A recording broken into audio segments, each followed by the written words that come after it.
think realizing that even if you do the so-called right things, that doesn't automatically mean that you're destined to get the result that you want or not.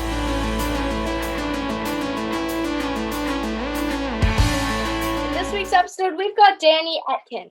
Danny is a world champion martial artist from Larchmont, New York. He holds over 40 world titles in sport martial arts and represents Team Paul Mitchell. Danny, thank you so much for joining me today.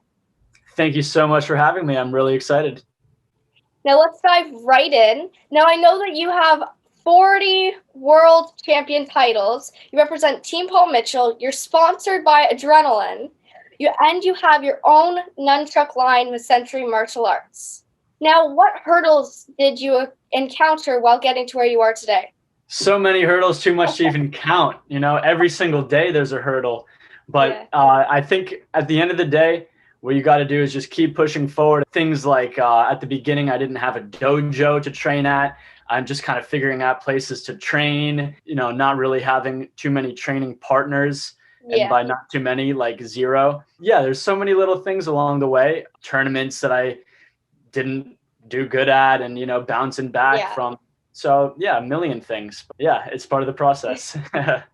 Now, were the solution to some of these hurdles obvious, or were they kind of hard to find?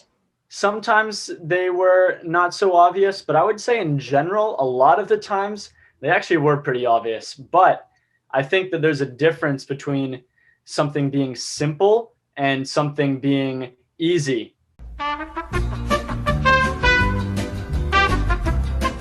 Movie Expo is happening virtually in 2021, which means you get to attend right from the comfort of your living room, but only if you grab your tickets now. Use Spill15 and get 15% off your entry. Now, back to Spill It. A lot of the times, those simple solutions are very hard to do and take a lot of time. Oh, yes. And who are some people who inspired you along the way?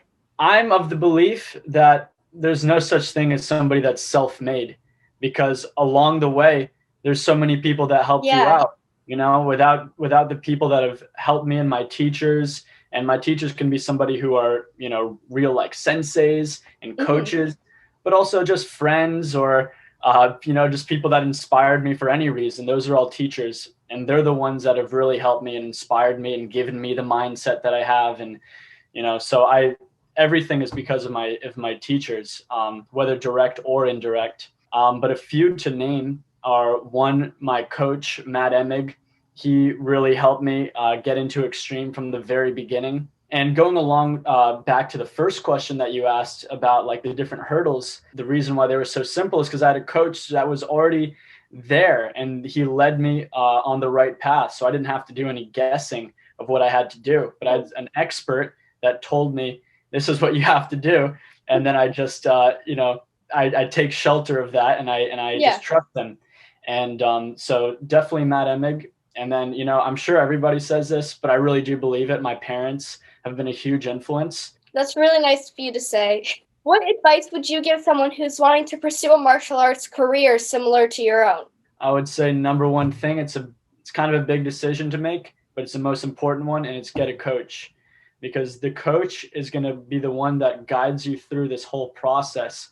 What are the best resources that helped you along the way? My coach, video camera, and a mirror. Those are the best resources for sure. And then actually I'll add a fourth one there. The internet is a beautiful thing. We can look and study so many different people. YouTube is amazing. So many great martial artists, and you should study it like your classes at school. This is just another subject of your life. If you want to really get it.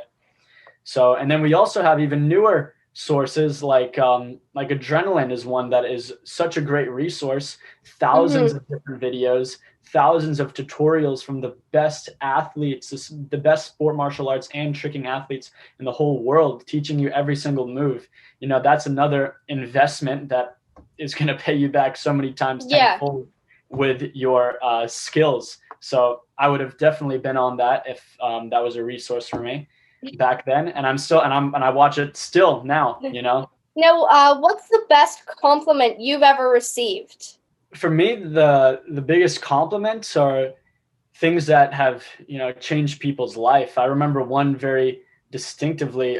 This girl, she came up to me and Aiden at a tournament, said that, I asked you guys before if I should compete in this tournament, and like today I got this, this, and this, and the only reason why I'm here is because you told me that I should come to this tournament.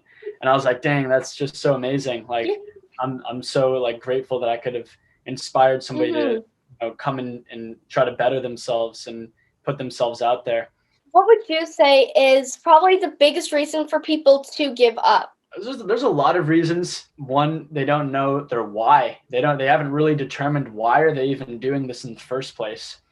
Because if you haven't really come up with that, as soon as some different roadblocks come your way, it's going to be like, why am I even doing this? Like, I'm just going to not do it. Not realizing that there are going to be roadblocks. And I think sometimes it takes a little bit more work than we think. A lot of people, instead of pivoting and deciding what they could do, they think, oh, well, that was my goal and I didn't achieve it, so I'm done. But, that's not really the goal. That was just one thing that happened. I think once you hit those first roadblocks, even after doing all of the so-called right things, I think realizing that even if you do the so-called right things, that doesn't automatically mean that you're destined to get the result that you want or not want. And you have to keep going from there. Having our goals like too external, because at a tournament, when you really think about it, who's in power of the results? You or the judges? It's the judges, right? So yes, we can do everything to try to get the judges to be in our favor. But at the end of the day, think about our goal. Like, how is it our goal to get somebody else to do something, right? That like kind of, there's something a little bit off on that. When you put it like that. Yeah, it's like I'm trying to get somebody to flip a card the way that I want them to without telling them to do it, and we can influence them. Yeah.